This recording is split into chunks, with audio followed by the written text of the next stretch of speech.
Hello hello AMU JMI aspirants welcome to LC classes. कैसे हैं आप सब? कैसी चल रही है आपकी पढ़ाई? उम्मीद करता हूँ काफ़ी अच्छी चल रही होगी आपकी प्रिपरेशन। बेटा एग्ज़ाम के दिन दिन ब दिन कम ही होते जा रहे हैं, बढ़ तो रहे नहीं हैं। तो एग्ज़ाम बहुत करीब आ चुका है आपका और फेस्टिवल भी आपका यानी कि ईद भी आ रहा है, तो मेंटेन करना अपनी स्टडी को, मेंटेन करके रखना बेटा। ठीक है? इससे क्या है कि आपकी स्टडी का जो फ्लो चल रहा हो आपका वो टूटना नहीं चाहिए। ठीक है? तो उसको मेंटेन करना है, यानी कि जितना आप पढ़ रहे हैं, आप उन स्टडी हवर्स को मेंटेन करके रख के चलना है। और आपको क्या है और इंक्रीमेंट करना आवर्स का, क्योंकि आपके भाई स्कूल, कॉलेज कुछ है नहीं भाई, बोर्ड्स वगैरह भी लगभग सभी के हो चुके होंगे।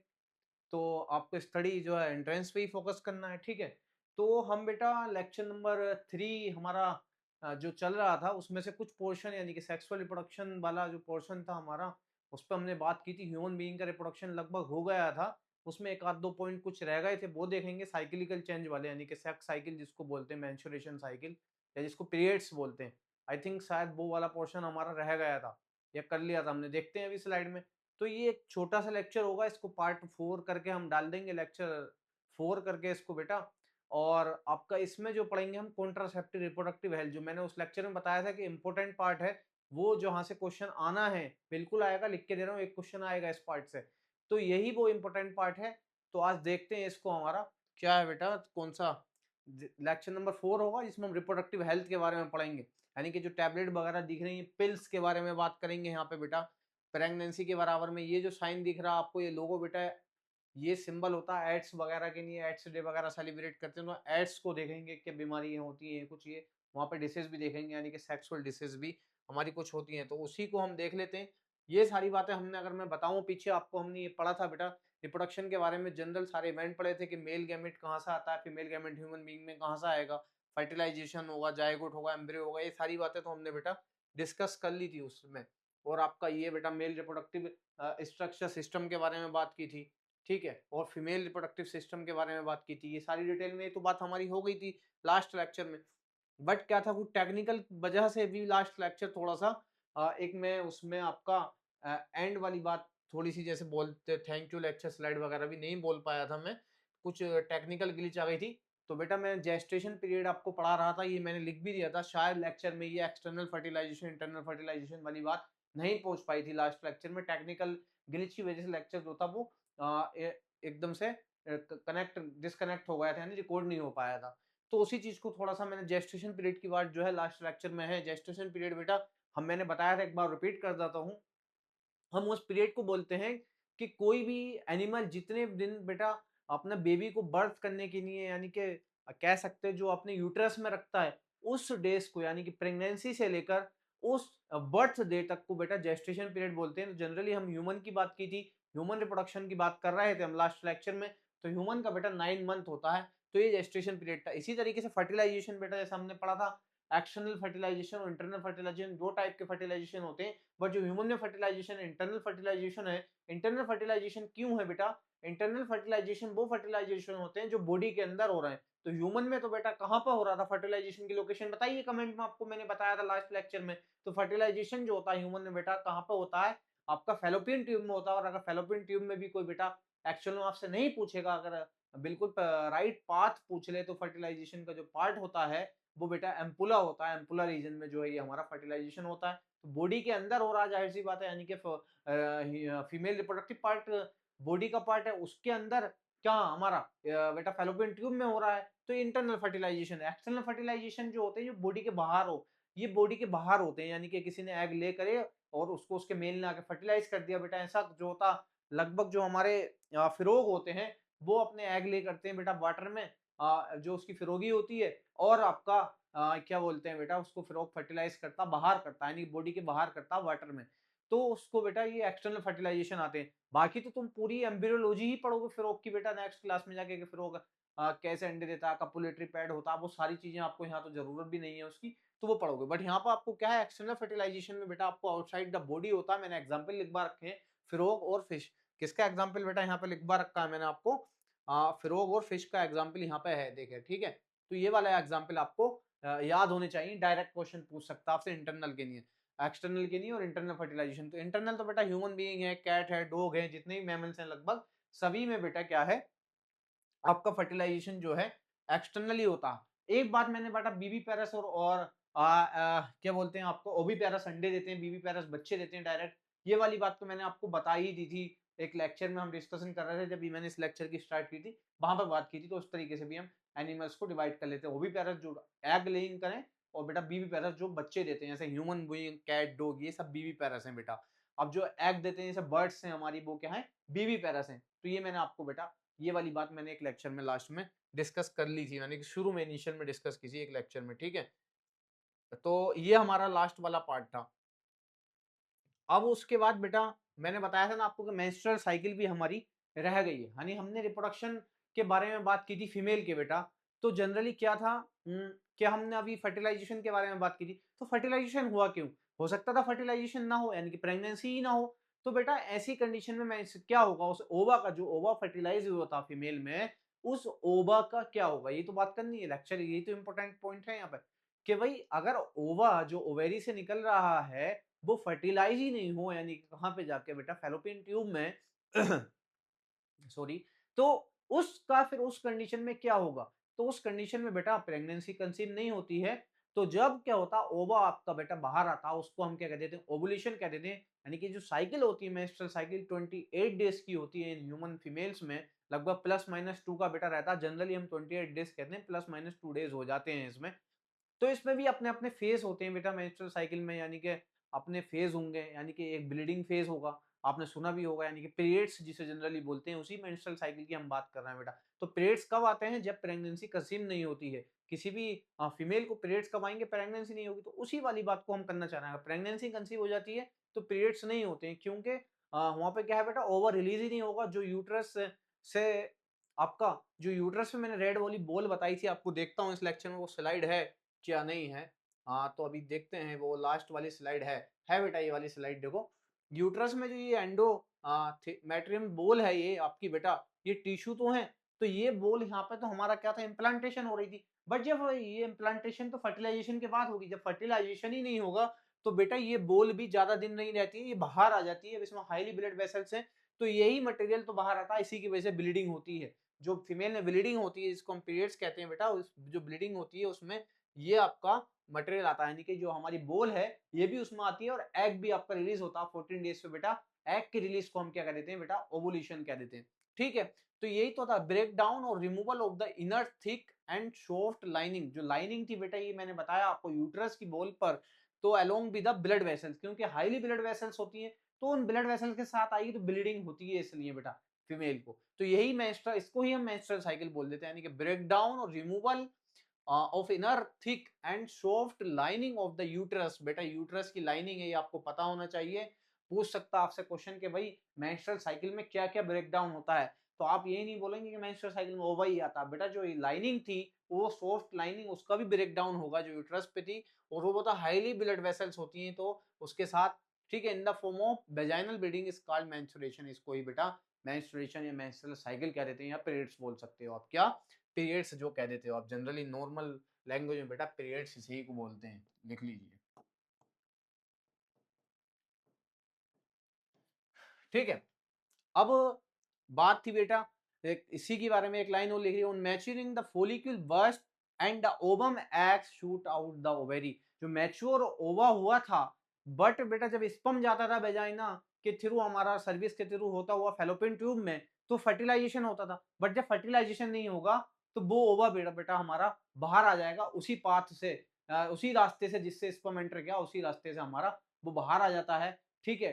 क्या हमारा ओवा बाहर आ जाएगा मैच्योरिंग पे, ओवेरी से शूट आउट द ओवेरी।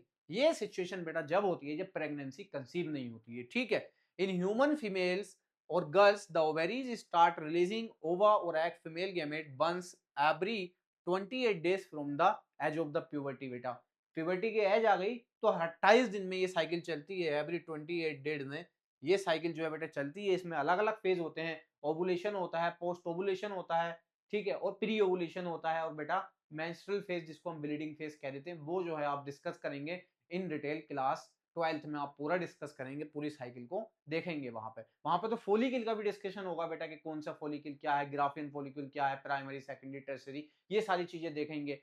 तो ये अभी हमें कुछ नहीं पढ़ना है, अभी हमें सिर्फ जनरली मेंस्ट्रुअल साइकिल के बेसिक लेवल पढ़ना है क्लास 10th के अकॉर्डिंग बेटा यहाँ से जो क्वेश्चन आ सकता है वो आपका पूछ सकता है आपसे कि मेंस्ट्रुअल साइकिल जो है हमारी कब रिपीट होती है। एवरी 28 डेज यानी कि 28 दिन की ये साइकिल होती है, उसी के अकॉर्डिंग ये रिपीट रहती है। और हमारा बेटा जो मेंस्ट्रुअल साइकिल में ब्लड आता है और क्या-क्या होता है उसके साथ बेटा ये पूछ सकता है आपसे कि वो थिक लाइनिंग क्या है, ये सारी बातें आपसे पूछ सकता है। ठीक है, इसके हम क्वेश्चंस भी देखेंगे 1-2 आगे।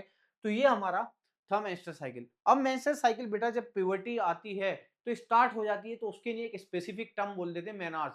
अब ये अर्ली एज में जाके ये तो स्टॉप भी हो स्टार्ट हुई। अब क्या है बेटा, ये स्टॉप भी हो जाती है जब वुमेन हमारी एजेड हो जाती है 50 प्लस 55 प्लस, तो एक सर्टेन एज के बाद क्या है मेंस्ट्रुअल साइकिल हमारी स्टॉप हो जाती है, तो उसके लिए बेटा मेनोपॉज है। ये दो टर्म आपको पता होना चाहिए, यानी कि स्टार्ट के लिए हम मेनार्क यूज करते हैं और मेनोपॉज जो है बेटा मेनोपॉज जो भी आप बोलो इसको, जब हमारी पीरियड्स ये साइकिल जो मेंस्ट्रुअल साइकिल है स्टॉप हो जाए, तो इसके लिए टर्म था द फर्स्ट अकरेंस, यानी कि पहला अकरेंस हुआ काय का बेटा मेंस्ट्रुएशन का या पीरियड्स का। देखो यहाँ पे कह रहे हैं एट प्यूबर्टी इस कॉल्ड बेटा मेनार्क कह देते हैं। पहला अकरेंस यानी कि पहली बार पीरियड्स स्टार्ट होना, इसको बेटा मेनार्क, ये टर्म डायरेक्ट पूछ लेगा आपको डेफिनेशन लेके। और बेटा जब लास्ट बार हो यानी कि परमानेंट स्टॉपेज हो जाए of menstruation periods in women is called बेटा स्टॉपेज जब हो जाए, मेंस्ट्रुएशन जब स्टॉप हो जाएगी तो इसको मेनोपॉज। पॉज से आपको क्लियर हो ही रहा, पॉज का मतलब होता है कि स्टॉप हो जाना, रुक जाना। ठीक है, तो ये बेटा हमारा लगभग के क्या था आपका, ये जो था हो गया आपका बेटा रिप्रोडक्शन वाला पार्ट, ह्यूमन का रिप्रोडक्शन हमने देख लिया। अब रिप्रोडक्टिव हेल्थ के बारे में बात करेंगे कि भाई के रिप्रोडक्टिव हेल्थ को कैसे मेंटेन किया जाए। अगर कोई मेल या फीमेल बेबी कंसीव, जैसे बेबी हो गया अब आगे वो बेबी को कंसीव नहीं करना चाह रहा है, या एक पर्टिकुलर टाइम पे बेटा वो कंसीव नहीं कर रहा है, करना चाह रहा है बेबी को, तो उससे बचने के तरीके रिप्रोडक्टिव हेल्थ में यानी कि बर्थ कंट्रोल्स वगैरह, तो ये सारी चीजें देखेंगे कैसे होगी। मेटिंग हो जाए मतलब और बर्थ को कंट्रोल करना है, तो मतलब बेबी यानी कि फर्टिलाइजेशन नहीं हो तो बेटा उसी को तो बर्थ कंट्रोल कहेंगे, यानी कि फर्टिलाइजेशन वाला इवेंट नहीं हो तो बर्थ कंट्रोल। जिसमें रिप्रोडक्टिव हेल्थ में हम रिप्रोडक्टिव के रिप्रोडक्शन यानी कि जो सेक्सुअल डिसीज होती हैं बेटा सेक्स करने की वजह से, वो क्या डिसीज हो सकती हैं वो देख सकते हैं, किन किन मेथड से हम फर्टिलाइजेशन को प्रिवेंट कर सकते हैं, तो ये रिप्रोडक्टिव हेल्थ में देखेंगे। इस पार्ट से बेटा एक क्वेश्चन आएगा, ये इंपॉर्टेंट पार्ट है, आपको पता होना चाहिए, ये बहुत इंपॉर्टेंट पार्ट है, इंपॉर्टेंट पोर्शन है, डायरेक्ट क्वेश्चन आएगा, कोई इसमें ज्यादा घबराने वाली बात नहीं है, सीधा क्वेश्चन आएगा बिल्कुल इन स्लाइडों से जो हम बता रहे हैं। तो बर्थ कंट्रोल क्या होता है ये देखेंगे। Birth control can be done by preventing pregnancy, यानी कि बेटा प्रेगनेंसी को ही प्रिवेंट कर लो तो बर्थ क्या है कंट्रोल हो जाएगी, यानी प्रेगनेंसी नहीं होगी वुमेन तो बेबी ही नहीं होगा, तो बर्थ कंट्रोल यही है, यानी कि फर्टिलाइजेशन नहीं हो। ठीक है, तो ये वाली बात बेटा यहाँ पे थी, आपको पता होना चाहिए। ठीक है, प्रेगनेंसी को क्या करना है बेटा, प्रिवेंट करना है, preventing the pregnancy in females. ठीक है, the prevention of pregnancy in women by prevention fertilisation, यानी कि इसको इसी को हम क्या कह देते हैं बेटा कॉन्ट्रासेप्शन कह देंगे, यानी कि प्रेगनेंसी को प्रिवेंट करना, यानी कि फर्टिलाइजेशन को प्रिवेंट करना, फर्टिलाइजेशन ना हो प्रेगनेंसी को प्रिवेंट करना, प्रिवेंट करने वाला नहीं हो तो फर्टिलाइजेशन नहीं हो, तो फर्टिलाइजेशन ही नहीं होगा तो फिर प्रेगनेंसी ही नहीं होगी। इस मेथड को जो है बेटा हम क्या कह देते हैं, कॉन्ट्रासेप्शन कह देते हैं। क्या कह देते हैं, कॉन्ट्रासेप्शन। अब ये कॉन्ट्रासेप्शन कैसे कैसे किया जा सकता है, इसके बेटे कई सारे मेथड होते हैं, मतलब प्रिवेंट कैसे किया जाए, फर्टिलाइजेशन को प्रिवेंट कैसे किया जाए बेटा कि फर्टिलाइजेशन नहीं हो, तो इसके अलग अलग मेथड है बेटा। बैरियर मेथड होता है एक आपका, और कुछ हम केमिकल मेथड्स होते हैं बेटा, कुछ आपके सर्जरिकल मेथड होते हैं प्रेगनेंसी को बचाने के लिए। बैरियर मेथड में क्या होता है बेटा, बैरियर मेथड में क्या है, कॉन्डोम्स का यूज करते हैं और डायफ्राम्स यानी कि कुछ कैप लाइक स्ट्रक्चर आते हैं तो उनका भी यूज कर सकते हैं बेटा। ठीक है, आर यूज्ड, ये यूज होते हैं। तो आपको बैरियर मेथड में पूछ सकता है आपका क्या क्या आएगा बेटा, कॉन्डोम्स है और आपका डायफ्राम है। ठीक है, ये डायफ्राम जो है कैप लाइक स्ट्रक्चर होता है। ठीक है, तो इसको यूज करते हैं। कुछ केमिकल मेथड यानी कि कुछ केमिकल का इंसर्ट कर दिया था बेटा वेजाइना के थ्रू, कहां पे, हमारा सर्विक्स में, जिससे क्या होगा बेटा वहां पे केमिकल से क्या है पीएच जो हो जाता है थोड़ा सा ज्यादा हो जाता है, या स्पर्म के लिए वो सफिशिएंट नहीं रहता है, स्पर्म जाएगा तो स्पर्म डैमेज हो जाएंगे, तो स्पर्म डैमेज हो जाएगा तो स्पर्म क्या है हमारा पहुंच ही नहीं पाएगा कहां तक, फेलोपियन ट्यूब तक। तो ऐसे भी करते हैं। तो बेटा केमिकल मेथड में क्या है आपका, कुछ ओरल पिल्स यानी कि पिल्स जो मैंने शुरू में दी थी, कुछ टैबलेट्स वगैरह लेके भी किया जा सकता है ऐसा। ठीक है, कुछ टैबलेट्स आती हैं बेटा ओरल पिल्स जिसको कहते हैं, या वेजाइनल पिल्स आती हैं, वेजाइना के थ्रू कुछ पिल्स लेते हैं बेटा, जैसे ये हमारा एक क्या है इंट्रायूटेरिन डिवाइस होती है कॉपर टी, ये कुछ इसको क्या है इंट्रोड्यूस कर देते हैं वेजाइना के थ्रू बेटा, कहाँ पे सर्विक्स में। ये कुछ इस तरीके की ऐसे मान लो टी टाइप की टी स्ट्रक्चर की डिवाइस है, ये एक ऐसी डिवाइस होती है कॉपर टी बेटा कुछ टी लाइक स्ट्रक्चर की डिवाइस होती है कॉपर टी। तो हमसे इसमें क्वेश्चन कैसे पूछेगा कि भाई बैरियर मेथड के एग्जांपल बताइए, इसमें से कौन है क्वेश्चन में, या केमिकल मेथड के पूछ सकता, तो बेटा हमको पता होना चाहिए ओरल पिल्स एंड आपका क्या वेजाइनल पिल्स या कॉपर टी हो सकती है, ठीक है, ये होती है। अब बेटा सर्जरिकल मेथड को सर्जरी करके ही प्रिवेंशन किया जा सकता है, काय को आपका बेटा फर्टिलाइजेशन ना हो यानी कि बेबी कंसीव ना हो, तो कुछ सर्जरी मेथड भी होते हैं। भाई सर्जरी मेथड जो होते हैं पूरे ये रिवर्सिबल नहीं होते हैं बेटा, इरिवर्सिबल मेथड है। तो ये जो मेथड है ये इरिवर्सिबल मेथड है, यानी कि दो मेथड बैरियर मेथड और केमिकल मेथड जो है आपके इरिवर्सिबल हैं, ये रिवर्सिबल है, यानी कि इन्हें इन मेथड्स के बाद बेबी कंसीव किया जा सकता। बट मेथड नंबर 3 बेटा सर्जरिकल मेथड अगर कल हो गया, किसी की सर्जरी हो गई, तो ये बाई इसके बाद तो रिवर्सिबल नहीं है, इरिवर्सिबल है, यानी कि आप बेबी कंसीव ही नहीं कर पाएगा वो लाइफ टाइम कभी भी, जो भी कपल होगा। तो सर्जरिकल मेथड में दो मेथड आते हैं बेटा, बेसेक्टोमी और ट्यूबेक्टोमी, यानी कि जिनको बेसिकली हम नॉर्मल लेमैन भाषा में बेटा नसबंदी बोल देते हैं, वही ये वाली बात है सर्जरिकल मेथड में अगर बात की जाए तो। एक होता है आपका बेसेक्टोमी, आपको पता होना चाहिए बेटा, ट्यूबेक्टोमी, ठीक है, ये आपको बेटा क्लियर होना चाहिए। देखो बाइसेक्टोमी यानी कि यहाँ पे जो आ रहा W B sorry V A S यानी कि वास्ट डिफरेंस से निकल के आया, यहाँ पे क्या है बेटा वास्ट डिफरेंस को कट कर देते हैं या टाइड उसमें नोट लगा देते हैं। और यहाँ पे ट्यूबेक्टोमी यानी कि ट्यूब, तो ये फीमेल में होती है ट्यूबेक्टोमी। ट्यूब कहाँ पे होती है, फेलोपियन ट्यूब फीमेल में होती है। तो उस फेलोपियन ट्यूब में क्या है टाई या नोट कर देंगे, यानी कि उसमें नोट गांठ लगा देते हैं, या तो ये बेटा उसको कट ही कर देते हैं, तो स्पर्म ही नहीं पहुंच पाएगा जब बीच में से रास्ता कट कर दिया। तो मैं दिखाता हूँ आपको एग्जाम में, इसका डायग्राम भी है, देखो मैं लाया हूँ, ये आपका बेसेक्टोमी का है बेटा। बेसेक्टोमी किसमें होती है, मेल में होती है, आपको पता होना चाहिए। ये बेसेक्टोमी का डायग्राम है, ठीक है बेटा। बेसेक्टोमी किस में होगी, मेल में होगी, क्योंकि बासा डिफरेंस को जिसको बेटा स्पर्म जाता था टेस्टिस से, उसे ही कट कर दिया। स्पर्म कराने का रास्ता तो बेटा यही था, तो स्पर्म का जाने का रास्ता यह है, तो उसी रास्ते को हमने क्या है उसमें ही रास्ते में बाधा उत्पन्न कर दी, काट दिया बेटा, उसमें नोट लगा दी, देखो गांठ लगा दी, तो ये काट दिया, तो यहाँ से स्पर्म ही नहीं पहुंच पाएगा। स्पर्म जो है आपका पहुंच ही नहीं पाएगा, स्पर्म यहाँ से आगे नहीं पहुंचेगा, यानी कि मेल्स के सीमेन में जो आपका क्या बोलते हैं बेटा यूरिथ्रा के थ्रू अब स्पर्म ही नहीं जाएगा, वहां पे पहुंच ही नहीं पाएगा, तो अब पहुंचेगा ही नहीं, यानी कि जो पूरा ये रास्ता है हमारा यहाँ पे पहुंच ही नहीं पाएगा बेटा स्पर्म, ठीक है। तो स्पर्म ही नहीं जाएगा तो फिर आगे स्पर्म होगा नहीं उसके सीमन में, तो क्या होगा बेटा प्रेगनेंसी हो ही नहीं पाएगी, यानी फर्टिलाइजेशन नहीं होगा। इसी तरीके से फीमेल में क्या है बेटा, फीमेल में अगर एक बंदे की जो है वेसेक्टोमी हो भी होगी, तो दोनों कपल कंसीव ही नहीं कर सकते, क्योंकि अगर मेल की हो गई बेटा तो मेल के स्पर्म ही नहीं बनेंगे। अब चाहे वो फीमेल की होगी तो बेटा फीमेल की ये होगी, ये अगर मेल की भी नहीं हुई होगी वेसेक्टोमी, तो मेल के ट्यूबेक्टोमी फीमेल की अगर हो भी है, तो बेटा स्पर्म जो है वो पहुंच ही नहीं पाएंगे, क्योंकि स्पर्म जाने का रास्ता तो यही था, अब वो रास्ता तो खत्म ही हो गया बेटा, जहां तक मतलब एग के पास तक पहुंचना था। तो फीमेल में क्या है बेटा, यहाँ पे सबसे मेन बात यह है कि यहाँ पे बास्ट डिफरेंस को आपसे बस इतना पूछेगा कि कट और टाई किसे करते हैं, मेल में वेसेक्टोमी में कट करते हैं बेटा, बास्ट डिफरेंस को कट करते हैं, ठीक है, ये पता होना चाहिए।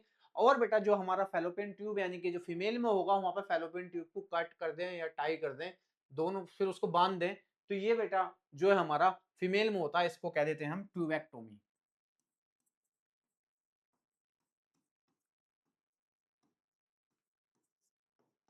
ठीक है, फीमेल में होगा बेटा, ठीक है, आपको पता होना चाहिए। यानी कि इसके थ्रू अब स्पर्म आगे ही नहीं जाएगा, तो ओवा तो यहाँ बनता है ना, ओवा कहाँ बनता है बेटा, हमारा ओवेरी में, तो ओवा यहाँ आएगा, अब यहाँ स्पर्म कैसे जाएगा, ये रास्ता तो बंद हो गया, तो मतलब समझे फर्टिलाइजेशन कैसे बचाया। तो ये बेटा हमारे थे सर्जरिकल मेथड हमारे कॉन्ट्रासेप्शन के। तो यहाँ आपसे क्वेश्चन डायरेक्ट आ सकता है बेटा। अब क्या है, कुछ सेक्सुअली ट्रांसमिटेड डिसीज है बेटा, कुछ सेक्सुअली ट्रांसमिटेड, सेक्स के दौरान ये डिसीज जो है ट्रांसफर हो जाती है एक से दूसरे में। तो इसलिए हमें जो हमने बैरियर मेथड यूज किया था बेटा, उससे क्या है, ये इसीलिए तो बोलते हैं कि कॉन्डोम्स वगैरह का यूज करना चाहिए, क्योंकि बैरियर मेथड से क्या होगा, अब वो सेफ हो जाएगा बंदा, यानी कि सेक्सुअल ट्रांसमिटेड डिसीज वगैरह नहीं होती है। एक तो उससे कॉन्ट्रासेप्शन भी हो रहा है, और एक बेटा हमारा एसटीडीज डिसीज होने से भी बच रहे हैं हम, ठीक है। The disease which are the spread sexual contact, जो सेक्सुअल कॉन्टैक्ट से बेटा डिसीज स्प्रेड होती हैं उनको ही एसटीडीज कह देते हैं।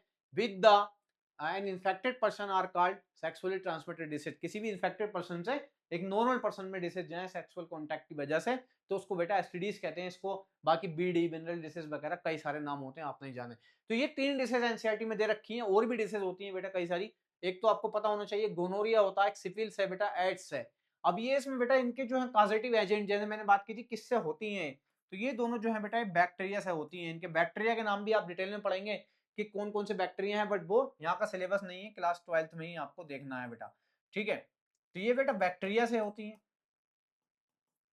ठीक है, और ये जो लिखवाई है मैंने आपकी एड्स जो है बेटा, इसकी फुल फॉर्म एड्स की पूछ सकता आपसे, ये बात ध्यान रखना। एक्वायर्ड इम्यूनो डिफिशियंसी सिंड्रोम बेटा एड्स से, वायरल से होती है, यानी कि वायरल डिजीज है, ये वायरस से होती है बेटा। ये हमारी एसटीडी है और एक वायरल डिजीज है, तो ये वायरस से होती है बेटा। काय से होती है? वायरस से होती है। और भी बेटा कई सारी डिसीज होती हैं जो हमारी सेक्सुअली ट्रांसमिटेड डिसीज एसटीडीज कहते हैं, जैसे जेनाइटल हर्ब्स है, जेनाइटल वार्ड्स हैं, ये भी बेटा क्या है, वायरल डिसीज है। तो आपको एक आध और लिख देता हूं मैं, जो कहीं पूछा गया है क्वेश्चन, ये शायद एएमयू में, इसी वजह से मैं लिख रहा हूं बेटा आपका जेनाइटल वार्ड्स। ठीक है बेटा, ये भी वायरल है जेनाइटल वार्ड्स, ये भी एसटीडी है आपकी। तो आपको ये डायरेक्ट इन डिसीज के नाम याद होने चाहिए बेटा, ऊपर वाले 3 के तो होने चाहिए, और आपको ये पता होना चाहिए कौन सी वायरल है, कौन सी बैक्टीरियल। ऊपर वाली 2 जो कि गोनोरिया और सिफिलिस जो है बेटा, वो बैक्टीरिया से कॉज होती हैं, और जो आपका एड्स है वो कैसे होती है बेटा आपकी, किससे? वायरस से होती है। ठीक है, अब ये कुछ एक्सरसाइज एनसीईआरटी के क्वेश्चंस हैं, वही अपने आप में पी वाई क्यू भी हैं, पूछे गए हैं क्वेश्चंस। ये अपने आप में बेटा पी वाई क्यू भी हैं, ये क्वेश्चन सारे के सारे जितने तीनों क्वेश्चन है पूछे भी गए हैं। ठीक है, तो इन क्वेश्चन को देख लो, यानी कि इस चैप्टर लगभग कंप्लीट हो चुका है अपना। अभी ये उसके लास्ट में एक्सरसाइज के कुछ क्वेश्चन थे, इन क्वेश्चन को यूं लाया हूं क्योंकि पी वाई क्यू भी हैं, पूछे गए हैं ये अपने आप में। एनसीईआरटी के क्वेश्चन डायरेक्ट बेटा वर्ड सेम टू सेम ये पूछे गए हैं, इसलिए इंपॉर्टेंट क्वेश्चन है, देख लो। Sexual reproduction takes place through budding. Budding से किसमें होता था बेटा? अमीबा में तो नहीं होता था, अमीबा में तो बाइनरी फिजन होता था। ठीक है, ईस्ट में होता था बडिंग से हमारा बेटा, ईस्ट में बडिंग से होता था, नहीं बी आंसर है। प्लाज्मोडियम में तो मल्टीपल फिजन होता था बेटा, और लीशमानिया में भी हमारा बाइनरी फिजन होता था। तो इसका आंसर जो है बेटा वो बी हो जाएगा आपका। आपका which of the second question है, which of the following is not a part of the female reproductive system in human being. तो बेटा फीमेल ओवेरी तो फीमेल रिप्रोडक्टिव सिस्टम का अभी देखा है, तो हमारा इसी लेक्चर से कह सकते हो। यूट्रस बेटा ये भी है। बास डिफरेंस आपको पता है कि मेल रिप्रोडक्टिव सिस्टम का पार्ट है बेटा, ये मेल का पार्ट है, मेल रिप्रोडक्टिव सिस्टम का पार्ट है, ये तो अभी डिटेल में हमने इसके बारे में बात ही की है। तो सी इसका आपका करेक्ट आंसर है सेकंड ऑप्शन का। थर्ड ऑप्शन है द एंथर कंटेंट्स। एंथर जो है बेटा बायोलोड स्ट्रक्चर जो हुआ करता था, यानी कि हमने कहाँ पढ़ा था, ये सेकंड लेक्चर में पढ़ा था जब हम बेटा प्लांट के रिप्रोडक्शन के बारे में बात कर रहे थे। तो एंथर में क्या होता था बेटा, सेपल्स तो एक आपको उसका पार्ट है, किसका? फ्लोवर का एक पार्ट है, अपने आप में अलग पार्ट है ये तो बेटा। तो ओव्यूल्स तो बेटा ये भी एक अलग पार्ट है, ये तो फीमेल रिप्रोडक्टिव के पार्ट है। एंथर्स मेल का है, तो ओव्यूल्स तो फीमेल का, ये तो है नहीं। तो एंथर में क्या होगा बेटा? पिस्टिल, ये तो नहीं, ये तो फीमेल रिप्रोडक्टिव का पार्ट है। एंथर जो है मेल का पार्ट है। तो एंथर के अंदर मैंने आपको बताया था बेटा पोलन ग्रेन्स होते हैं। क्या होते हैं? एंथर के अंदर जो होते हैं बेटा पोलन ग्रेन्स होते हैं। ठीक है, तो यानी कि डी इसका बेटा करेक्ट आंसर हो जाएगा आपका इस क्वेश्चन का, यानी कि क्वेश्चन नंबर 3 जो है डी हो जाएगा। तो लगभग बेटा ये चैप्टर हमारा क्या हुआ, ये हमने 1 2 3 क्वेश्चन जो लास्ट ईयर के वो देखे, चैप्टर क्या है हमारा कंप्लीट हो गया है। अब जो है हम इसके डिटेल, जैसे हम हर चैप्टर के बाद कंप्लीट क्वेश्चंस लाते हैं बेटा, 30 40 क्वेश्चन इंपोर्टेंट क्वेश्चन, उसमें पीवाईक्यू भी होते हैं, और ऐसे कह सकते हो बेटा एफ बाई क्यू भी होते हैं, यानी कि जो हमारा टेस्ट आने वाला है उसके भी मोस्ट प्रोडक्टेड क्वेश्चन वो होते हैं। वो भी हम कराएंगे, आपको डिटेल में कराएंगे। लेक्चर थोड़ा छोटा था। आप क्या है बेटा ये चैप्टर लगभग कंप्लीट हो गया पूरा 100%। अब इसके क्वेश्चन रह गए हैं, वो हम उसका सेशन अलग करते हैं। बीच बीच में भी क्वेश्चन हमने कई सारे देखे, बाकी यूट्यूब पे भी बेटा शॉर्ट्स में भी क्वेश्चन डाले जा रहे हैं। ठीक है, और उस क्वेश्चंस की आपको और प्रैक्टिस करनी है, तो मैंने आपको बताया भी था लास्ट लेक्चर में कि हमारी टेस्ट सीरीज जो है बिल्कुल लाइव होने वाली है। यानी कि अगर किसी को ऑफलाइन भी उसकी जरूरत होगा, कोई जाए कि हम ऑफलाइन टेस्ट देना चाहेंगे, तो हम बेटा उसकी पीडीएफ वगैरह जो उसकी हमने टेस्ट बनाए हैं वो भी डिलीवर कर देंगे आपको। आप साइट से ऑर्डर कर सकते हैं, हमारी वेबसाइट से, जो कि है हमारी वेबसाइट alcclasses.com। यहाँ से जाके बेटा आप देखेंगे और वहां से ऑर्डर कर सकते हैं। कोई भी और क्वेरी हो, ज्यादा डिटेल लेनी हो, तो बेटा क्या है, आप इस नंबर से व्हाट्सएप कर सकते हैं, हमारी टीम आपको रेस्पॉन्स करेगी। क्योंकि देखो क्वेश्चंस ही पढ़ते तो सब हैं, सब पढ़ लेते हैं, बट क्वेश्चंस नहीं करते। किसी भी एग्जाम में देखना आप, हर कोई ये बोलेगा, कोई भी टॉपर होगा कि मेरी जो क्वेश्चन प्रैक्टिस थी, टेस्ट सीरीज जो थी मैंने ज्वाइन कर रखी थी। इवन देखा होगा आपने एक बच्चे के जो कई कई जगह से टेस्ट सीरीज मतलब उसके होती हैं, तो टेस्ट सीरीज बेटा ज्वाइन करना बहुत इंपॉर्टेंट है। तो टेस्ट सीरीज वगैरह आपके पास होनी चाहिए। तो आप टेस्ट सीरीज ज्वाइन कर सकते हैं, हमारी lcclasses.com पे जाएंगे, वहीं पर आपके लाइव टेस्ट होंगे बेटा ऑनलाइन। और अगर आप चाहते हैं कि हमें पेन पेपर मोड जैसे एग्जाम में देते हैं, ऐसा टेस्ट भी दे सकते हैं, हमने जो अपना टेस्ट का बंडल बनाया बेटा, पूरी डिटेल आप पता कर लेंगे कितने टेस्ट का बंडल है, क्या है। बिल्कुल क्वेश्चन 100 एग्जाम बिल्कुल पैटर्न पे होंगे, एनसीईआरटी फोकस होंगे, सॉल्यूशन जो होगा एनसीईआरटी रेफरेंस होगा। तो वहां से आप पता कर लें टीम से क्या है क्या नहीं है, तो आपको पता चल जाएगा। और एक टेस्ट बिल्कुल फ्री होगा, वो आप देके भी दे सकते हैं, उसकी भी डिटेल एक्चुअल में हम अभी स्टार्ट लाइव हो जाएगा तो आपको टेस्ट फ्री भी दिख जाएगा। ठीक है, तो लगभग यही था। आप बेटा चैनल को शेयर भी करें, हमारा एएलसी क्लासेस के चैनल को एस्पायरेंट लर्निंग सेंटर के नाम से हमारा यूट्यूब चैनल है, और टेलीग्राम चैनल पे भी आप ज्वाइन कर सकते हैं। यहाँ पे पीडीएफ्स वगैरह और डिटेल सारी मिलती रहती है, कोई भी डिटेल होती है नहीं। ठीक है, थैंक यू इस क्लास को ज्वाइन करने के लिए आपका, और ये चैप्टर आपका कंप्लीट हो गया। इंशाल्लाह मिलेंगे नेक्स्ट लेक्चर में, और एडवांस में बेटा आप सबको ईद मुबारक भी हो। ठीक है, खुदा हाफिज।